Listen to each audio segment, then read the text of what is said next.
નમસ્કાર મિત્રો, વિરામ બાદ આપનું સ્વાગત છે. વૃક્ષ ઝંઝાવાત નહીં ઝીલી શકે. વૃક્ષ ઝંઝાવાત નહીં ઝીલી શકે. તરુણું ઉખડી જાય તો કહેજે મને. ને જિંદગી તારાથી હું થાક્યો નથી. જિંદગી તારાથી હું થાક્યો નથી. તું થાકી જાય ને તો કહેજે મને. આવી ખુમારી, આવી ખુદદારી અને અવાજમાં ખરજની ખનક એવા શ્રી ખલીલ સાહેબની શ્રદ્ધાંજલિમાં આજે આપણી સાથે બીજા પણ જે કવિઓ જોડાયા છે એમને આમંત્રણ આપવા માટે હું ઋતિબેન શાહને વિનંતી કરીશ.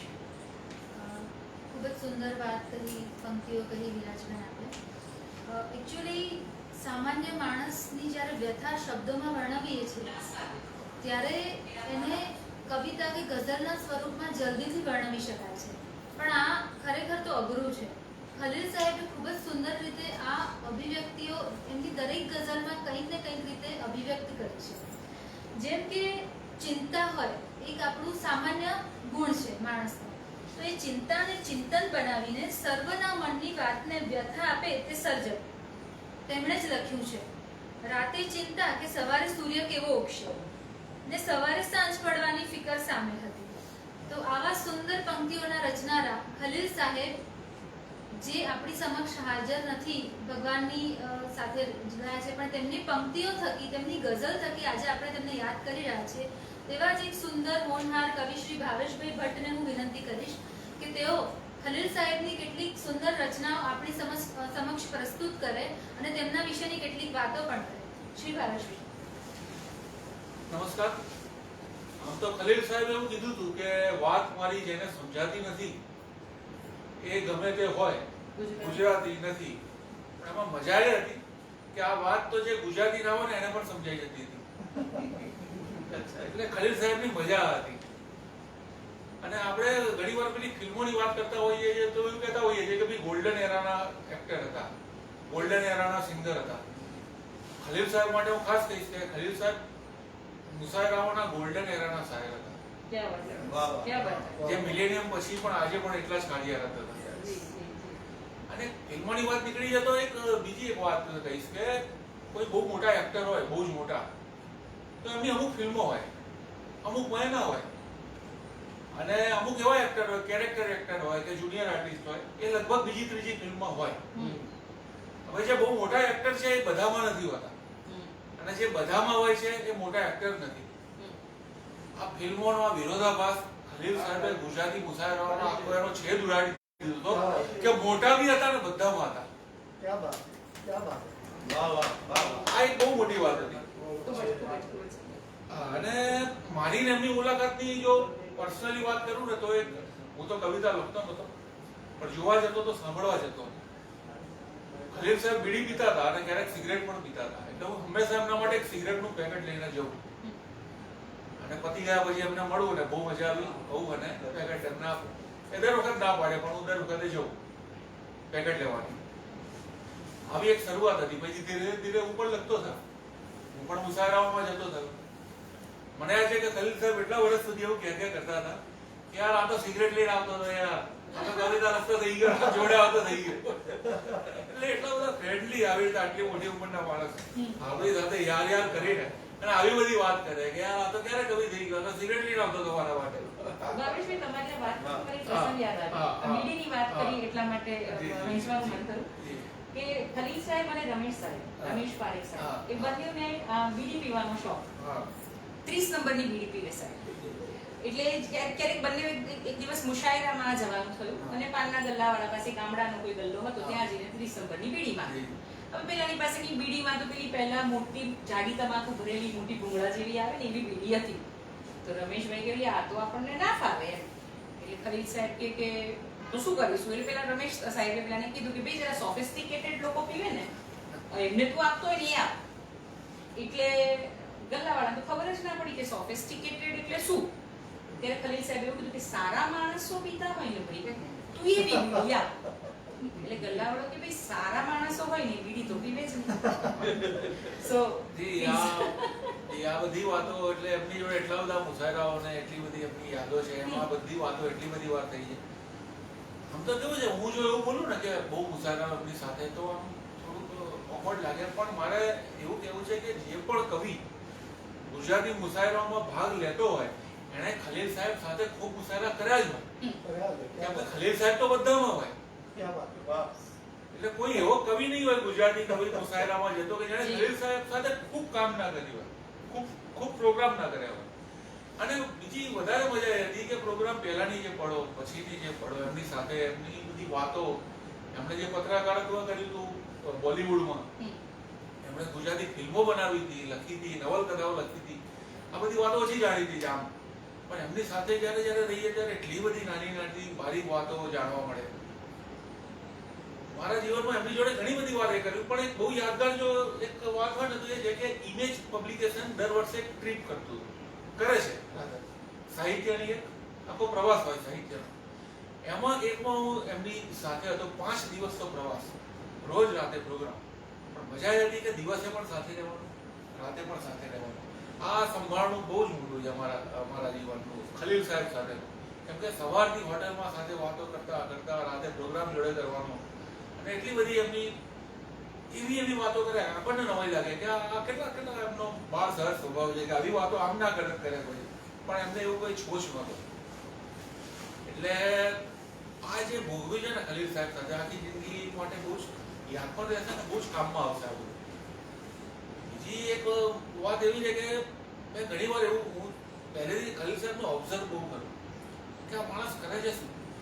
આપણે કે 10 કવિ બેઠા છે મંચ ઉપર, તો એવું નથી કે ખલીલ સાહેબ પાસે જ બહુ સારી કવિતા છે, બીજા પાસે નથી એટલે ખલીલ સાહેબ બહુ ચાલે છે, એવું તો હતું નહીં. બીજા કવિઓ પાસે પણ સારી કવિતા હોય, પણ છતાં ખલીલ સાહેબ જેટલું તો દાદ કોઈને ના મળે. એટલે હું ઓબ્ઝર્વ બહુ કરતો હતો કે ખલીલ સાહેબ શું કરે છે. તો ધીરે ધીરે હું એ નિષ્કર્ષ પર આવ્યો કે ખલીલ સાહેબ કંઈ કરતા જ નથી, એ ખલીલ સાહેબ કરે છે. એ જે સાદગી હતી ને, સીધા નામ એનાઉન્સ થયું એટલે આમ ઊભા થઈને એકદમ સાદી રીતે આવવાનું માઇક ઉપર, કોઈ બીજી આડી અવડી ખાસ વાત નહીં કરવાની અને કવિતા વાંચવાની, કંઈ નતા કરતા ને એના લીધે સૌથી વધારે શાંતા હતા. એટલે આ મજા આ છે. અને મોટે ભાગે એવું થતું હતું કે ખલીલ સાહેબ જોડે જયારે અમે હોઈએ એટલે અમારી આ પેઢી હોય એટલે થાય કેવું કે બધા સિનિયર કવિ હોય એટલે સૌથી પહેલા સંચાલક રજૂ કોને કરે તો નવાને કરે. એટલે ધારો કે હું છું તો મને રજૂ કરે. મુસાયરામાં હોય 2 દોર મોટે ભાગે, પહેલો હું વાંચું અને છેલ્લા ખલીલ સાહેબ વાંચે. હવે પહેલો દોર પતી ગયો, ખલીલ સાહેબે છેલ્લે વાંચી લીધી, હવે બીજા દોરનો પહેલો કવિ એટલે મારે આવવાનું, એટલે ખલીલ સાહેબના વાંચ્યા પછી તરત મારે આવવાનું. એ પ્રભાવના એમાં આવવાનું. એટલે હું ઘણી વાર એવું કહેતો હતો એ વખતે, આ પરિસ્થિતિ જ્યારે ઊભી થાય ત્યારે, કે હવે તમારે બધાએ અમિતાભ બચ્ચનનો ડોન જોયા પછી શાહરૂખ ખાનનો ડોન જોવાનો. આવી બધી આવું ઘણી વાર અમને વાત કરતો હતો. એક વાત મને બહુ જ ખાસ અત્યારે યાદ આવી રહી છે કે હું એ વખતે નવો હતો, ગુજરાત બહાર કોઈ એક કાર્યક્રમ હતો, લગભગ પૂનામાં હતો. અંકિતે કર્યો હતો પ્રોગ્રામ અને તૈયારી થઈ ગઈ હતી. અંકિતે નામ એનાઉન્સ કર્યું કે ભાઈ હવે કવિઓને હું આમંત્રણ આપું છું કે આવીને એમનું સ્થાન ગ્રહણ કરે. અમે પાછળ ઉભા હતા બેક સ્ટેજમાં, એટલે મેં જોયું તો મારી બાજુ ખલીલ સાહેબ ઉભા હતા ને ત્યારે જોયું ત્યારે નતા. ક્યાં ગયા અત્યારે? મેં અંદર ગ્રીન રૂમમાં જોયું તો કંઈક આમ ફાફે ચડ્યા હતા. તો ખલીલ સાહેબ આપણું નામ બોલ્યા ને આપણે જવાનું છે. યાર લોચો પડે, શું લોચો પડે? તો કે યાર મારો પટ્ટો તૂટી ગયો, હમણાં તૂટી ગયો. મેં કીધું તો એક કામ કરો ને, કઈ જરૂર નથી પટ્ટાની, એમ મને એવું હતું ઇન્સર્ટ કાઢી નાખો. લોચો એ છે કે પેન્ટ બહુ ઢીલું છે. એટલે અને એ વખતે હું જે અત્યારે તમને દેખાઉં છું ને એ વખતની કમ્પેરિઝનમાં હું અત્યારે ખૂબ જાડો છું.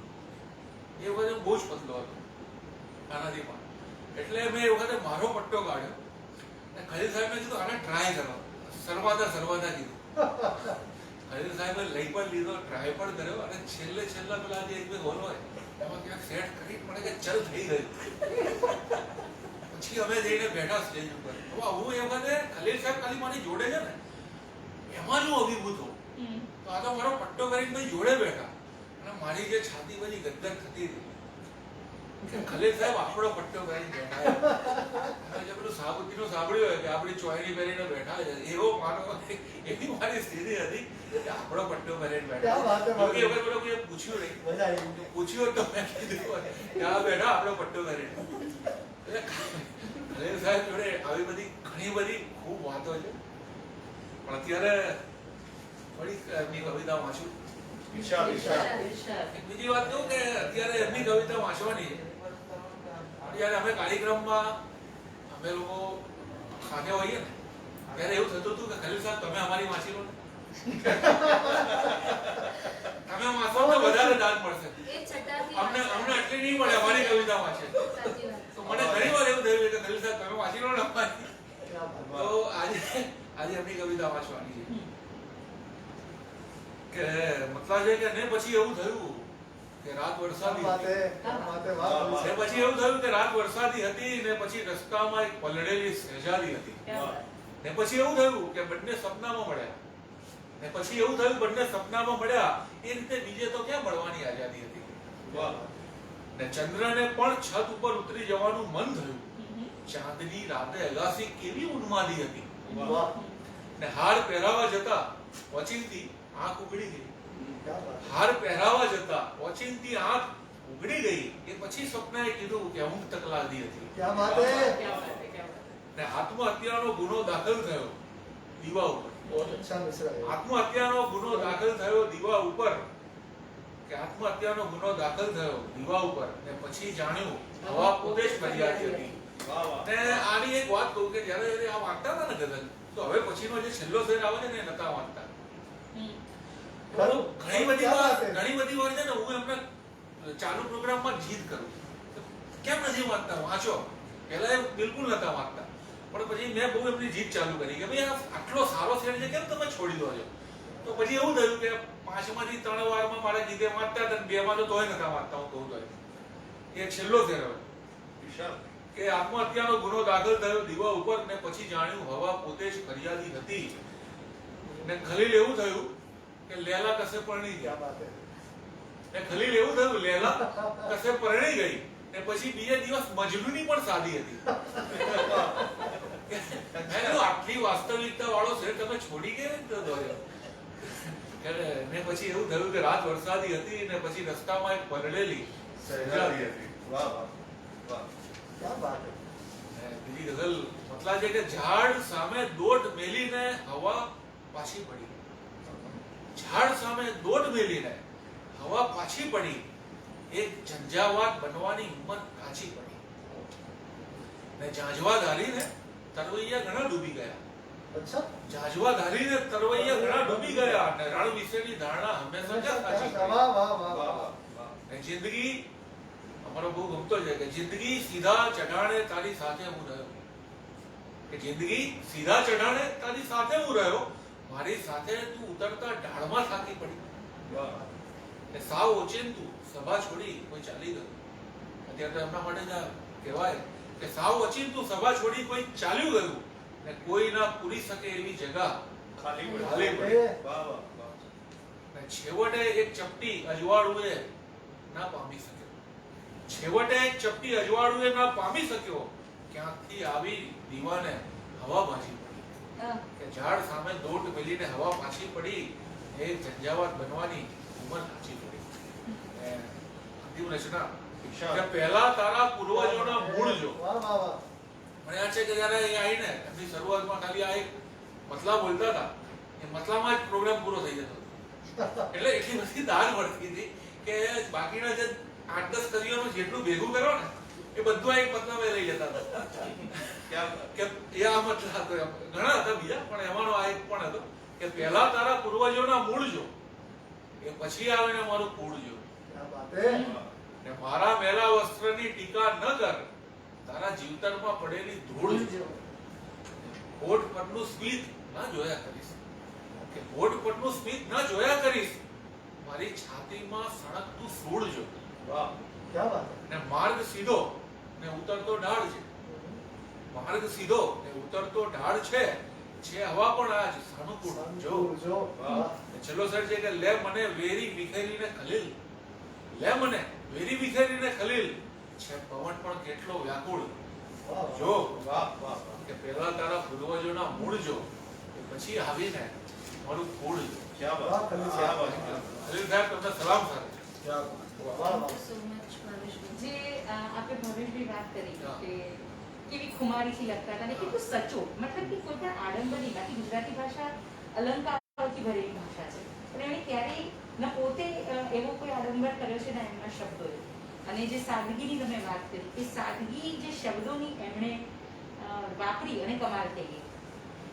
એમની સાથે અત્યારે આપણે કીધું ને કે ભાઈ જે રીતે જતા રહ્યા છે, તો એવું કહે છે ખલીલ સાહેબ આપણને અત્યારે કે હું ખલીલ એવા સમયમાં છું હવે, હું ખલીલ એવા સમયમાં છું હવે જ્યાં સદી કરતાંય ક્ષણ મોટી માની. વાહ વાહ વાહ કે એ જેટલું જીવ્યા, જેટલી ક્ષણો જીવ્યા, એ તમામે તમામ ક્ષણો સદીઓ કરતાં પણ મોટી થઈને એમના શબ્દો દ્વારા આપણી સાથે રહેવાની છે. પણ એ પોતે પણ ખૂબ જ સરસ રીતના લખેલી આ વાત જે મને આપની સાથે જોડવાનું મન થયું. Over to ઋતિબેન. વિરાજબેન સરસ વાત કરી. ભાવેશભાઈ ખૂબ જ સુંદર તેમની સાથેના સંસ્મરણો વાગોળ્યા. એઝ વેલ એઝ તેમને આ રીતે આપણે યાદ કરી રહ્યા છીએ તો જરૂરથી તેમને પણ ગમતું જ હશે, આપણા વ્યુઅર્સને પણ ગમી રહ્યું છે. ચોક્કસ ગમી રહ્યું છે અને એટલા માટે ગમતું હશે કે એમણે દરેક વાતોમાં વેધકતા, બેફિકરાઈ, બગાવત બધું જ હતું, પણ ક્યાંક ક્યાંક હાસ્ય પણ હતું, જે છેલ્લા શેરમાં આપણે રજૂ કર્યું કે ક્યાં મજનૂની પણ બીજા દિવસે શાદી હતી. એટલે જિંદગીના સંજોગોમાં ગમે એટલું દુઃખ હોય, ગમ હોય, પણ એને હાસ્યમાં કેવી રીતે પલટાવવું એમની પાસે સહજ પકડ હતી. સાચી વાત છે.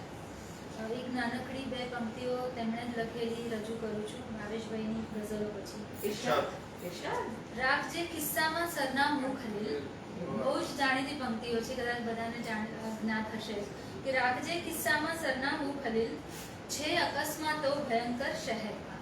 તો એ જ રીતે અકસ્માતે એમનું મૃત્યુ થઈ ગયું તો આપણે આજે એ જ એમની અંતિમ ઈચ્છા કદાચ હશે કે આ રીતે આપણે એમની ગઝલોનું પઠન ચોક્કસ એટલે જ થયું બિલકુલ છે. આ રીતે આપણે ભેગા થઈ રહ્યા છીએ અને તેમના શ્રદ્ધાંજલિના કાર્યક્રમમાં હવે પછીની ગઝલ માટે તેજસભાઈને હું આમંત્રણ આપીશ, પણ એ પહેલા હું એક નાનકડી વાત કહીશ કે તેમને ગુજરાતીમાં પણ લખ્યું હતું, ઉર્દુમાં પણ લખ્યું હતું અને ખૂબ જ સુંદર સુંદર રચના ઉર્દુમાં પણ લખેલી છે અને તેમની રચનાઓ ઘણા જાણીતા કવિઓ વાંચતા પણ હતા અને તેમને બિરદાવતા પણ હતા.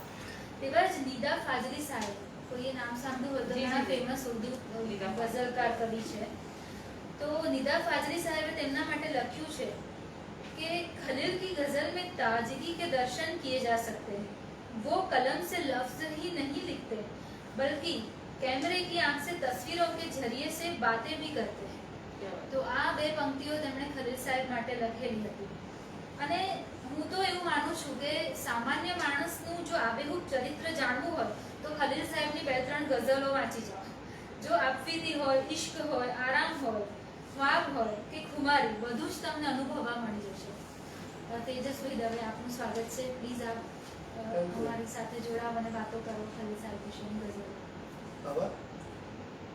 એટલે ભાવેશભાઈએ જે વાતનો દોર શરૂ કર્યો તો એ જ વાતના દોરને પહેલા થોડો આગળ વધો, પછી એમની કેટલીક ગઝલો વાંચું.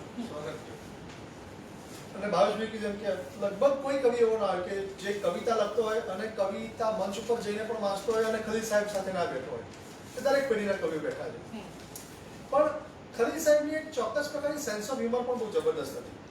એક કિસ્સો જે હંમેશા ખલીલ સાહેબ પણ સ્ટેજ ઉપર બોલતા અને કહેતા કાયમ, કારણ કે પત્રકારિતાની વાત નીકળી, ફિલ્મોની વાત નીકળી, તમને આ પ્રસંગ કહું છું કે અમિતાભ બચ્ચન સાથે એમને જે તે સમયે કોઈ એક જગ્યાએ મુલાકાત થાય છે બચ્ચન સાહેબ સાથે, અને બચ્ચન સાહેબ સાવ રમૂજમાં એ વાત કરે છે ખલીલ સાહેબને જોઈને કે મેં આપસે ઊંચા હું. એટલે ખલીલ સાહેબ તરત એમની સેન્સ ઓફ હ્યુમરને છાજે એવો જવાબ આપે છે કે આપ હમસે ઊંચે નહીં, આપ હમસે લંબે હો. એટલે આ તો સામે પણ અદ્ભુત વ્યક્તિત્વ. એટલે બચ્ચન સાહેબ સમજી જાય કે શું કહેવા માંગે છે, કારણ કે એ સમયે હજી બચ્ચન સાહેબને એવો દોર નહોતો આવ્યો કે લોકો લગભગ બધા જ ઓળખતા એવી પરિસ્થિતિમાં નહોતા. પણ પછી એક સમય એવો પણ આવે છે જ્યારે અમિતાભ બચ્ચન ખૂબ મોટું નામ થઈ જાય છે, ખૂબ ફિલ્મો એમની ચાલે છે અને લોકો પણ એમને પ્રેમ કરવા માંડે છે. અને એવા જ એક સમયમાં વળી પાછા કોઈ ફંક્શનમાં ખલીલ સાહેબ અને બચ્ચન સાહેબ બંને ભેગા થાય છે અને ત્યારે બચ્ચન સાહેબ ફરીથી સવાલ પૂછે છે કે ખલીલ સાहब अब आप बताइए मैं आपसे ऊंचा हूँ या लंबा हूँ? ત્યારે ખલીલ સાહેબ કહે છે अब आप हमसे ऊंचे हो गए हो. તો ખલીલ સાહેબની આ સેન્સ ઓફ હ્યુમર પણ હતી અને એની મજા પણ હતી.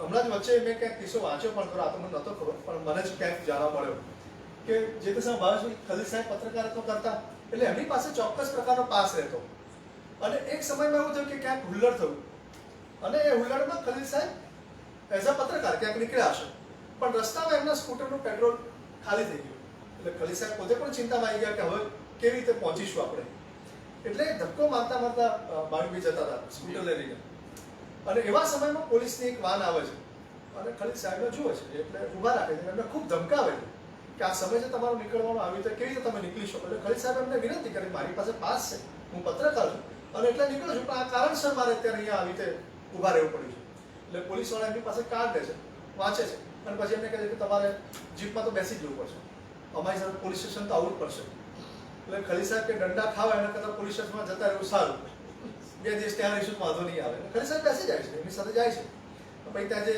પોલીસ અધિકારી છે એમને ઓફિસમાં લઈ જાય છે અને થોડી વાર રહીને પછી ઓલો જે બીજો પોલીસવાળો છે જે ત્યાંનો નાનો એને બોલાવે છે અને કહે થોડો ચા પાણી નાસ્તો લેતા આવો અને પછી કે ખલીલ સાહેબ હવે તો ગઝલ સંભળાવો એટલે એ ઓળખતો હોય છે અને એ પણ રાજી થાય છે કે આવી રીતે ક્યાં મળવાનું અને પછી ખલીલ સાહેબ જ લખ્યું છે સોગંદનામામાં કે પછી મેં એમને ગઝલો સંભળાવી અને પછી અમે છૂટા પડ્યા તો આ વ્યક્તિત્વ એવું હતું કે જેની મજા હતી અને હું સાહેબ આ છેલ્લો એક પ્રસંગ પછી સીધા જ આપણે ખલીલ સાહેબની ગઝલ તરફ જઈએ પણ ભાવેશભાઈ પણ એના સાક્ષી છે ભાવિનભાઈ પણ સાક્ષી છે કે મેં શરૂઆત જ્યારે કરી ત્યારે મેં આયોજનોથી શરૂઆત કરી કવિતામાં મેં સીધી કવિતા નથી વાંચી સ્ટેજ ઉપર જઈને મેં પહેલા ઘણા આયોજનો કર્યા અને એ આયોજનોમાં અલગ અલગ બધા કવિ મિત્રો ભાવેશભાઈને પણ બોલાવતા ભાઈ અનેક મિત્રોને મેં બોલાયા પણ સૌથી પહેલું મારું જે આયોજન હતું એમાં મેં ખલીલ સાહેબને બોલાયા હતા ખલીલ સાહેબ આપણા સૌમ્યભાઈ બીજા પણ કવિઓ હતા અને મુકેશ જોશી આપણા મુંબઈના એનું સંચાલન કરતા હતા એ દિવસે અને મારું જિંદગીનું પહેલું ખૂબ મોટું નાના નાના આયોજન તો કરતા હોય 5-25 વ્યક્તિ સાથે કર્યા હોય પણ એ મારું ખૂબ મોટું આયોજન હતું જેમાં અમે ટાઉનનો લીધો અને ખાસા લોકોને અમે ટિકિટ શો કર્યો પાછો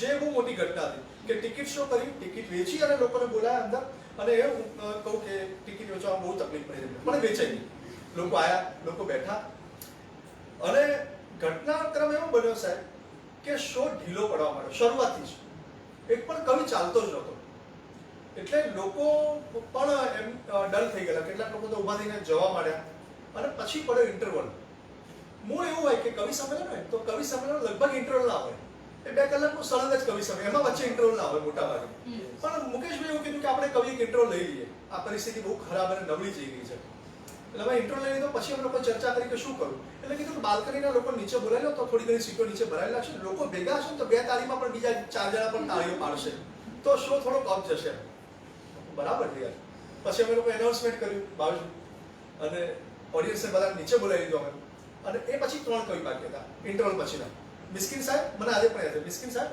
ખલીલ સાહેબ અને સૌમ્યભાઈ અને પબ્લિક બેઠું અમને તો પહેલા એવી ચિંતા હતી કે પબ્લિક અંદર જ નહીં આવે જે ગયું એ ગયું ઇન્ટરવલ પણ આયા લોકો બેઠા અને મિસ્કિન સાહેબનો વારો આવ્યો સેમ સિચ્યુએશન કશું જ નહોતું થઈ રહ્યું કંઈ થઈ નહોતું રહ્યું અને મિસ્કિન સાહેબને જે ટાઈમ આપ્યો તો એ ટાઈમમાં પણ એમને વહેલા બેસી ગયા મિસ્કિન સાહેબે પણ કહી દીધું કે મારું કામ નથી આ બેસી ગયા અને પછી સાહેબ ખલીલ સાહેબ આવ્યા અને પછી આપણે જોઈએ કે હારેલી મેચ જીતાડવા માટે છેલ્લા 2 પ્લેયર અને પછી સાહેબ ખલીલ સાહેબનો પહેલો શેર પહેલો મતલા જેના અમે લોકો સાક્ષી છીએ આજે પણ અને જેને કે બોલ બાઉન્ડ્રીની બહાર ખોવાઈ જ જાય બોલ કોઈ પબ્લિક તો બૂમો પાડે અમને તો આવા ચમત્કાર થાય દુનિયામાં તો થાય સાહેબ ખલીલ સાહેબ હોય તો ચમત્કાર થાય સાહેબ અને તમે જુઓ પબ્લિક ખલીલ સાહેબને બેસવા જ નહોતી દેતી એ દિવસે સૌમ્યભાઈ વારો આવે તો સૌમ્યભાઈ બોલે ને ખલીલ સાહેબને પબ્લિક બેસવા જ નહોતું દેતું પછી તો સૌમ્યભાઈએ પણ ક્યાંય ને ક્યાંય પહોંચાડી દીધું અને એ પછી એ ઇવેન્ટ પછી આપણે પુષ્કળ ઇવેન્ટો કરી અને કવિ સંમેલન પુષ્કળ કર્યા બંને મિત્રો પણ સાક્ષી છે પણ ખલીલ સાહેબ આ પ્રકારનું વ્યક્તિત્વ હતું અને બિલકુલ નિર્ભીક અને શું બેઝનો અવાજ એ માણસનો અને છેલ્લે મારે દુઃખ સાથે કહેવું પડે છે કે ગાંધીનગરથી આવતો ખલીલ સાહેબનો ફોન આવ્યો કે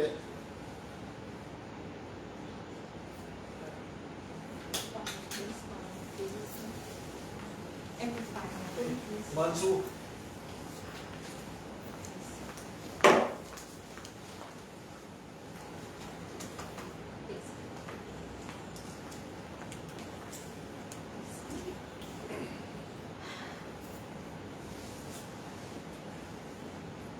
ગાંધીનગરથી આવતો હતો ખલીલ સાહેબનો ફોન આવ્યો કે શું છે કવિ કેમ છો મજામાં છો અને મેં કીધું બસ સાહેબ મજામાં છો કેમ છો તમે અને મને એમને કીધું કે ઘણા સમયથી અમદાવાદમાં આમંત્રણ નથી બોલાવતો નથી શું થયું છે અને મેં કીધું ખલીલ સાહેબને થોડા આયોજન ઓછા કરી નાખે એટલે પણ આપણે કંઈક પરિસ્થિતિ થશે ને આપણે ભેગા થઈને કંઈક કરીએ તમે આવો મારી પણ ખૂબ લાગણી છે કે તમે આવો પણ પછી મારે ના મળાવ્યું એમને જતા રહ્યા ના મળાવ્યું એટલે એનું દુઃખ થશે કે પછી ના આવી શકે તેજસ્વી તમારી આ વાતનું બહુ જ સારી રીતે અનુભવી શકું છું અને એટલે જ કદાચ આ શબ્દો હું અત્યારે રજૂ કરું આપ સમક્ષ કે પહેલી વાત તો મેં જેટલા પણ કવિ સંમેલનોમાં હું ગઈ છું ખલીલ સાહેબને છેલ્લે જ રાખ્યા હોય લિસ્ટમાં નામ હોય એટલા માટે નહીં પણ એટલા માટે કે એમને સાંભળવા માટે ઓડિયન્સ છેક સુધી બેસી જો ખલીલ સાહેબને પહેલા લાવી દીધા મંચ ઉપર તો કદાચ હું કવિ જગતની એટલી નજીક નથી તે છતાં કહી શકું છું કે તો અડધો હોલ ખાલી થઈ ગયો એટલે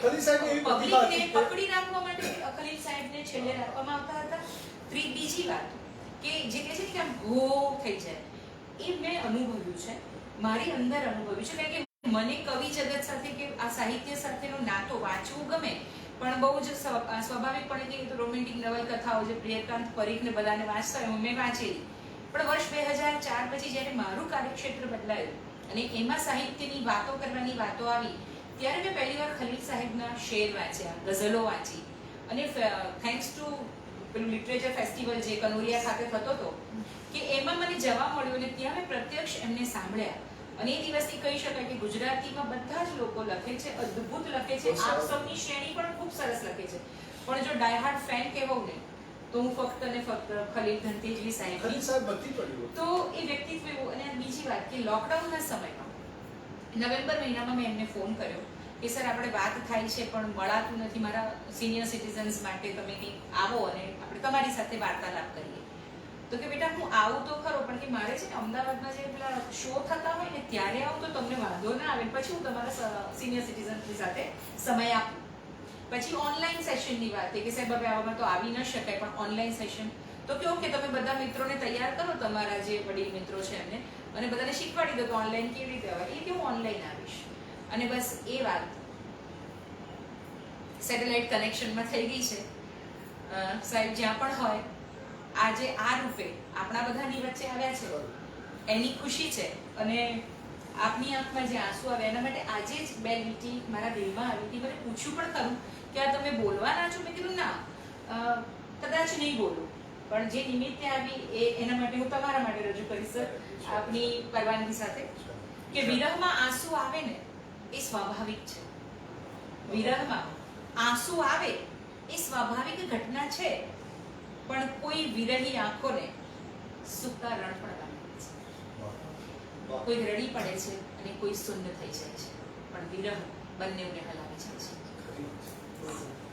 તો ખલીલ સાહેબ તો એક એવું વ્યક્તિત્વ કે જેમની વાતો આમ તો કરીએ તો ખૂટે એટલું નથી કારણ કે ઘણા બધા પ્રસંગો છે એમની સાથેના તો પણ હવે સીધા એમની ગઝલ તરફ જઈએ ગઝલનો મતલબ એમને રદીફને પણ બહુ અદ્ભુત રીતે જે અમુક સરસ જે એમની ઉત્તમ ગઝલો કહેવાય એમાં રદીફને બહુ સરસ રીતે એમને ન્યાય આપ્યો છે એમાંની એક ગઝલ કે ક્યાંક મળો તો રોકી લેજો બીજું શું આપણે બીજું શું બહુ અલગ અલગ ઘણા સંદર્ભમાં ભાવેશભાઈ લેતા હોય તો બીજું શું અલગ અલગ કેટલી રીતે એમને આ ગઝલને સરસ રીતે એમાં રદીફનું કામ કર્યું છે કે ક્યાંક મળો તો રોકી લેજો બીજું શું ને તબિયત બબિયત પૂછી લેજો બીજું શું ને આપ અમારી જોડે રહેજો ના ફાવે તો કે આપ અમારી જોડે રહેજો અને ના ફાવે તો વળતી ગાડી પકડી લેજો બીજું શું ને માફ કરો અંગૂઠો મારો નહીં આપો કે માફ કરો અંગૂઠો મારો નહીં આપું મારું માથું કાપી લેજો બીજું શું માફ કરો અંગૂઠો મારો નહીં આપું મારું માથું કાપી લેજો બીજું શું ને વાંકું સીધું આંગણ જોવા ના રહેશો વાંકું સીધું આંગણ જોવા ના રહેશો તક મળે તો નાચી લેજો બીજું શું ને પરસેવાની સોડમ લઈને પત્ર લખું છું પરસેવાની સોડમ લઈને પત્ર લખું છું પથ્થર છાંટી વાંચી લેજો. વાહ બીજું શું? વાહ ને લડીને તૂટ્યા ત્યારે વકીલ કહે છે કે લડીને તૂટ્યા ત્યારે વકીલ કહે છે તમે પરસ્પર સમજી લેજો. બીજું શું? હવે આ જીવાતી જિંદગીનો શેર છે કે લડીને તૂટ્યા ત્યારે વકીલ કહે છે તમે પરસ્પર સમજી લેજો. બીજું શું? ને આજે અમને દાદ ના આપો, કાંઈ નહીં. કે આજે અમને દાદ ના આપો, કાંઈ નહીં. આજે અમને સાખી લેજો. બીજું શું? બીજું શું? વાહ વાહ મેં બીજી કેસર તરફ જોયું દિશા. કે તમારા હાથનો એક પ્યાલો પાણી પી ગયેલો છું. કે તમારા હાથનો એક પ્યાલો પાણી પી ગયેલો છું. થયું છે શું કે આ લોકો કહે બહેકી ગયેલો છું. ને કહી દો મોત ને કે ધાકમાં લેવાનું રહેવા દે. કહી દો મોતને કે ધાકમાં લેવાનું રહેવા દે. હું એનાથી અઘરી જિંદગી જીવી ગયેલો છું. ક્યાં વાત છે, ક્યાં વાત છે. હું એનાથી અઘરી જિંદગી જીવી ગયેલો છું. સત્ય છે. કોઈ આવીને ઓગાળે મને શ્વાસોની ગરમી છે. કોઈ આવીને મને ઓગાળે, કોઈ આવીને ઓગાળે મને શ્વાસોની ગરમીથી. કશી ઉષ્મા વિના વર્ષોથી હું થીજી ગયેલો છું. કશી ઉષ્મા વિના વર્ષોથી હું થીજી ગયેલો છું. ને મને તું ઘર સુધી દોરી જા મારો હાથ ઝાલીને. મને તું ઘર સુધી દોરી જા મારો હાથ ઝાલીને. ગલીના નાકે ઊભો છું ને ઘર ભૂલી ગયેલો છું. ગલીના નાકે ઊભો છું ને ઘર ભૂલી ગયેલો છું. ને ખલીલ ઉપરથી અકબંધ છું, અડીખમ છું, એ સાચું. ખલીલ ઉપરથી અકબંધ છું, અડીખમ છું, એ સાચું છે. પણ અંદરથી જુઓ ક્યાંથી હું તૂટી ગયેલો છું. પણ અંદરથી જુઓ ક્યાંથી તૂટી ગયેલો છું. આ એક ગઝલ પછીમાં છે. ઓકે. સરસ યાદ કર્યા આપણે ખલીલ સાહેબને, તેજસભાઈ ફકીરભાઈ અને વિરાજબેન. આપ ગઝલ મારી પહેલા મને એવી ઈચ્છા થઈ કે આપ રજૂઆત કરો. હું રજૂઆત. હા, આપની જે ખલીલ સાહેબની આપની પસંદગીની ગઝલો છે જી બિલકુલ. એની રજૂઆત કરો. બે પંક્તિઓ હિન્દીમાં પણ એમણે ખૂબ જ સુંદર લખેલી છે. રિલેશનશિપ વિશે, સંબંધો વિશે. किसी भी रिश्ते को नजदीक से न देखो तो, किसी भी रिश्ते को नजदीक से न देखो तो पहाड़ दूर से ही अच्छा दिखाई देता ક્યાં વાત છે. વાહ વાહ વાહ વાહ વાહ. તો એક્સ્ટ્રીમ રીતે જો એમણે મરવું કાં તો મારવું, આ રીતની એમની આખી જીવનશૈલી, એમનો સ્વભાવ અને એમનું દિમાગ પણ. વ્યક્તિત્વ અને દિમાગ હતું. તેમની એક રચના પ્રસ્તુત કરું છું, એક ગઝલ નાનકડી. અચ્છા. સ્થિર જળ સાથે અટકચાળા ન કર, વાહ. સ્થિર જળ સાથે અટકચાળા ન કર, કાંકરા નાખીને કુંડાળા ન કર, વાહ કાંકરા નાખીને કુંડાળા ન કર. લોક દિવાળી ભલે ને ઉજવે, લોક દિવાળી ભલે ને ઉજવે, પેટ બાળીને તું અજવાળા ન કર. ક્યા બાત હે. વાહ વાહ વાહ. આજથી ગણ આવનારી કાલને, આજથી ગણ આવનારી કાલને, પાછલા વર્ષોના સરવાળા ન કર. ક્યાંક પથ્થર ફેંકવાનું મન થશે, ક્યાંક પથ્થર ફેંકવાનું મન થશે, ઈંટને તોડીને ઢેખાડા ન કર. થઈ શકે તો રૂબરૂ આવીને મળ, થઈ શકે તો રૂબરૂ આવીને મળ, ઊંઘમાં આવીને ગોટાળા ન કર. ક્યા બાત હે. વાહ અને આ તો બહુ જ સુંદર બે પંક્તિઓ છે. છેલ્લો શેર છે કે તેમના માટે જ એમણે લખ્યો છે, પોતાના માટે જ, કે છે કવિતાઓ બધી મોઢે મને, છે કવિતાઓ બધી મોઢે મને, મારી મિલકત ના તું રખવાડા ન કર. વાહ ક્યા બાત હે. વાહ વાહ વાહ વાહ. બઢિયા, બઢિયા. અને એક બીજી પણ ગઝલ રજૂ કરું છું હું. ઈર્ષા.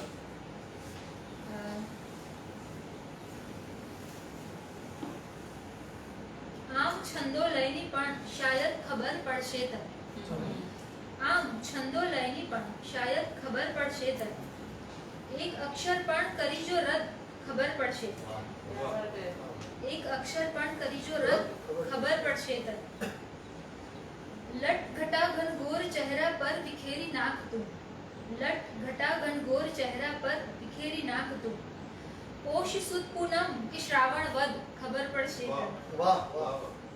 તું પ્રથમ તારો જ માહિતગાર થઈ જા એ પછી, તું પ્રથમ તારો જ માહિતગાર થઈ જા એ પછી, બાઇબલ, કુરાન, ઉપનિષદ ખબર પડશે. क्या बात है, वाह, બાઇબલ, કુરાન, સારું છે. ઉપનિષદ ખબર પડશે તને. ભર બપોરે તું કદી માં પીજો તારો છાંયડો. ભર બપોરે તું કદી માં પીજો તારો છાંયડો. કેટલું ઊંચું છે તારું કદ ખબર પડશે તને. क्या बात है, वाह वाह वाह वाह. ઓળખી લે બંને બાજુથી રણકતા ઢોલને. ઓળખી લે બંને બાજુથી રણકતા ઢોલને. આપણામાં કોણ છે નારદ ખબર પડશે તને. આપણામાં કોણ છે નારદ ખબર પડશે તને. અને છેલ્લો શેર છે, તું ખલીલ અજવાળું પૂરું થાય ત્યાં અટકી જજે. हाँ, તું ખલીલ અજવાળું પૂરું થાય ત્યાં અટકી જજે. ક્યાંથી લાગી મારા ઘરની હદ ખબર પડશે તને. વાહ वाह वाह वाह वाह वाह. વાહ વાહ. ખૂબ સુંદર કીર્તિબેન, બહુ જ સુંદર રજૂઆત કરી આપે.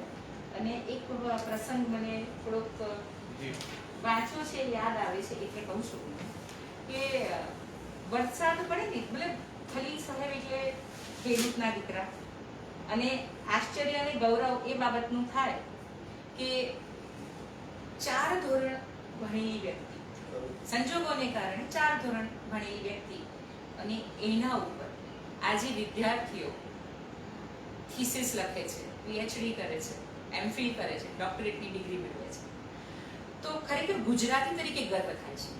એમની ક્યારેય હિન્દુ મુસ્લિમ જેવી પણ ક્યાંય એ નથી રાખી, કારણ કે સોગંદમાં વાંચવા મળ્યું કે અમને સૌપ્રથમ એમનું પુસ્તક નૂતન ભજનમાળ, જો આપને ખ્યાલ હોય તો, એમના કોઈ મિત્રએ કહ્યું કે ફિલ્મી ગીતોના રાગ ઉપર તું ભજન લખ તો વધારે મજા આવશે, ગામડાના આપણા મંદિરોમાં ગવાય પ્રસંગોમાં.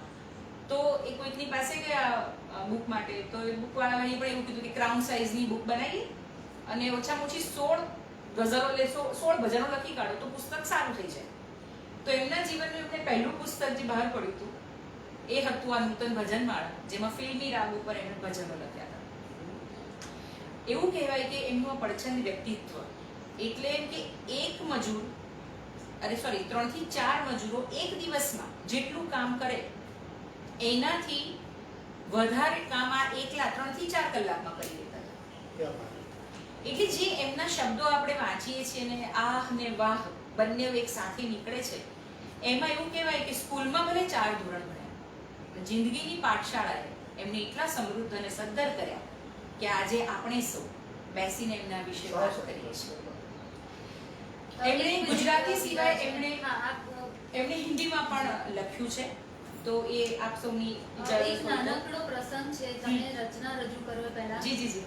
મેં વાંચેલો હતો એ વખતે કે તેમની જન્મ તારીખ 12 ડિસેમ્બર હતી, અને 12/12 જ્યારે એ દિવસ આવતો હતો તો એ યુનિક તારીખ હતી કે 12/12 તો તેમને એવી ઈચ્છા થઈ કે આ તારીખને હું અલગ રીતે ઉજવું, મારા જન્મદિવસને. જી. તો ધનતેજ ગામના તેઓ હતા, અને તેમણે એવું નક્કી કર્યું કે હું ધનતેજ ગામના વિદ્યાર્થીઓ, ભલે હું ના ભણી શક્યો, 4 ધોરણ સુધી જ ભણ્યો, અને કંઈક મજબૂરી હશે તેમની કે આગળ ના ભણી શકે, પણ આવી મજબૂરી બીજા વિદ્યાર્થીઓ સુધી ના પહોંચ્યા અને એ લોકો વધારે આગળ ભણી શકે તે માટે એમણે કેટલાક પોતાના પૈસાનું પોતાની મરજીથી ખૂબ જ સુંદર રીતે વિદ્યાર્થીઓ માટે પણ દાન ડોનેશન કર્યું હતું, અને તે આજ સુધી કાર્યરત છે.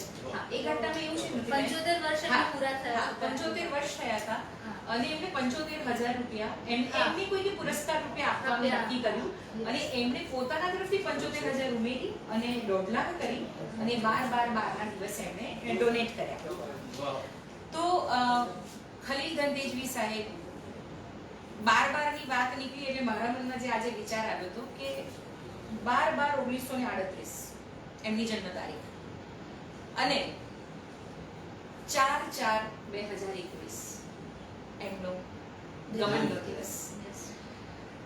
આ મનમાં આવ્યા પછી એવું થયું કે 4/4 ને તો છોડી દઈએ, પણ 12/12 ને પકડી લઈએ કે खलील जी दोबारा आना जरूर, बार बार आइए और बार बार दिलों पे छा जाइए. અને કહેતા હતા ખલીલ સાહેબ કે આ મહેફિલોમાં કાલે હું આવું કે ના આવું, ફરક શું પડશે કોઈ નહીં હોવા ન હોવાથી. પણ સાહેબ તમે હોત તો તમને ખબર પડતે કે તમારા હોવાથી કેટલા બધા લોકોને ફરક પડ્યો છે અને તમારા ન હોવાથી કેટલા બધા લોકોને ફરક પડશે. હિન્દીની એક રચના રજૂ કરવાની ચાહીશ ઈચ્છા. કે અબ કે બરસ ભી કિસ્સે બનીએ. મને આ ક્યારે લખી છે વર્ષ યાદ નથી, પણ અત્યારે સાંભળીશું તો થશે કે આ આપણા જ માટે લખાઈ છે કે અબ કે બરસ ભી કિસ્સે બનેંગે કમાલ કે, पिछला बरस गया है कलेजा निकाल के. कि अब के बरस भी किससे बनेंगे कमाल के, पिछला बरस गया है कलेजा निकाल के, अपनी तरफ से सबकी दलीलों को टाल के, अपनी तरफ से सबकी दलीलों को टाल के, मनवा ले अपनी बात को सिक्का उछाल के. वाह क्या बात है. ये खत किसी को खून के आंसू रुलाएगा. ये खत किसी को खून के आंसू रुलाएगा, कागज पे रख दिया है कलेजा निकाल के. वाह वाह क्या वाह. बात है. और माना कि जिंदगी से बहुत प्यार है, बहुत प्यार है. माना है जिंदगी से बहुत प्यार है, मगर कब तक रखोगे कांच का बर्तन संभाल. वाह वाह. ए मीर ए कारवा मुझे मुड़कर ना देख, ए मीर ए कारवा मुझे मुड़कर ना देख तू, मैं आ रहा हूँ पाँव से कांटा निकाल. अरे वाह वाह वाह वाह. वाह. और तुमको नया साल मुबारक हो दोस्तों, तुमको ये नया साल मुबारक हो दोस्तों, मैं जख्म गिन रहा हूँ अभी भी पिछले साल. वाह. अब के बरस भी किससे बनेंगे कमाल के, पिछला बरस गया है कलेजा निकाल के. વાહ વાહ વાહ. આ મને આજે જ મળી અને મને થયું કે આ રણતેજવી સાહેબે જ મારી સામે મોકલી આપી કે આ મારી રજૂઆત છે જેને રજૂ કરો. અને ખરેખર મને એવું લાગ્યું કે આ આજના દિવસ માટે જ કદાચ લખાઈ છે. આના વિશે છે ને આપણે વાત કરેલી કે આ જે ગઝલ છે ને હા. જગદીશ સિંહે એમની જોડે લખાવડાવી. જગદીશ સિંહે એમને એવું કીધું હતું ફોન કરીને કે તમે મને નવા વર્ષ માટે મારે કમ્પોઝ કરવી છે, ગઝલ લખી આપો. ઓ અને આપણને મળી ગયા છે. થેન્ક યુ ખલીલ સાહેબ કે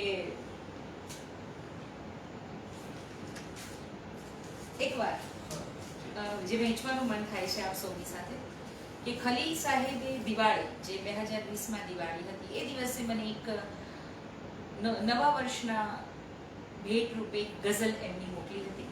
બધાને ખબર છે પણ હું રજૂ કરીશ કારણ કે મારા માટે આ એમની છે એ પર્સનલ ગિફ્ટ કહી શકાય. શુક્રિયા.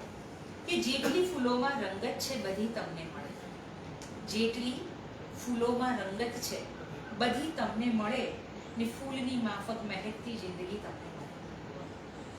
યાદ જ્યારે પણ તમે આવ્યા દુઆ માંગી છે મેં, યાદ જ્યારે પણ તમે આવ્યા દુઆ માંગી છે મેં, જે મારી કિસ્મતમાં છે એ પણ ખુશી તમને મળે.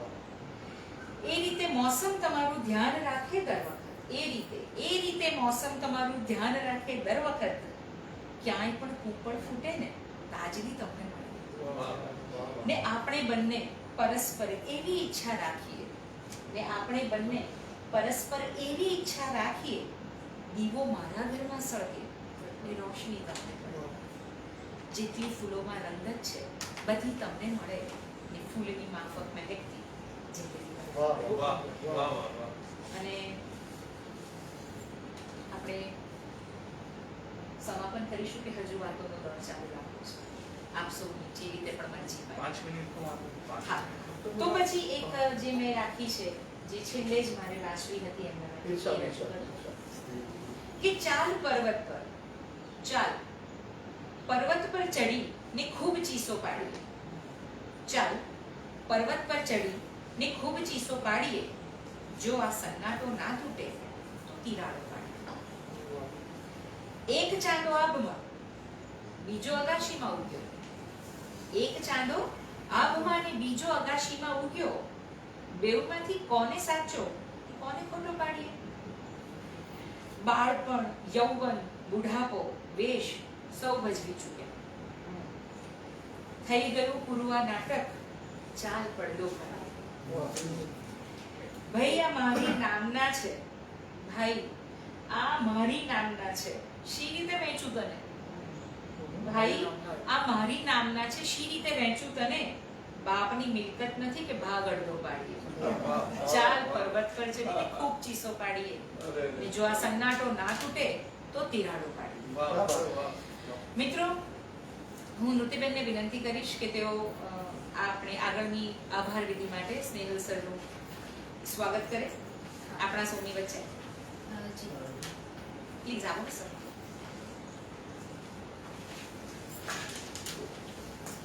માનનીય અતિથિ મિત્રો, મારા વાલા સમિતિ સભ્યો તથા મારા હંમેશના સાથી એવા ગુજરાતી બુક ક્લબના દર્શક મિત્રો, આજનો આ કાર્યક્રમ આમ જોવા જઈએ તો એક સુંદર યોગાનો યોગ હતો.